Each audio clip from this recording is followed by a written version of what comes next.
In today's video, I'm going to teach you how to insert, edit, and manage newsletter images and GIFs with Mailerlite. Let's start right from your Mailerlite dashboard.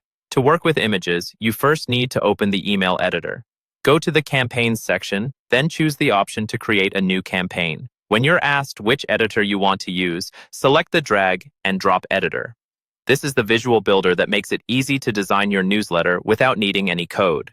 Once it opens, you'll see a preview of your email in the center and different content blocks available in the sidebar. Now, let's add an image to your email. In the sidebar, look for the image block. Click and drag that block into your email layout and drop it exactly where you want the image to appear. You can place it at the top as a header, in the middle of your content, or between text sections.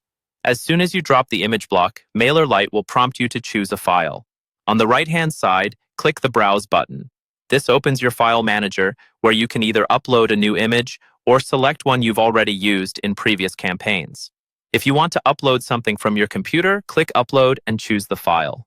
Mailerlite will add it to your library so you can reuse it later, which is really handy for logos or recurring graphics. If you'd like to add a GIF instead of a static image, open the same area, but this time use the drop-down next to the Upload button and select the Giphy option. This connects you directly to a large library of GIFs. You can search by keyword, preview a few options, and then pick the one that suits your newsletter's tone. Just keep in mind that GIFs can be more attention-grabbing, so use them where they really add value.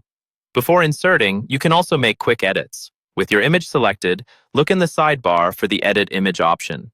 This built-in editor lets you do simple changes like cropping, resizing, or adjusting how the image appears. Once you're happy, apply your changes and click Save so the edited version is stored.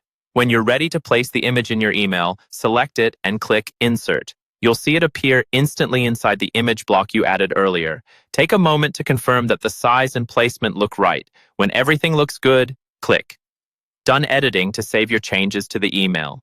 This ensures all the image adjustments are stored and ready to send in your final newsletter.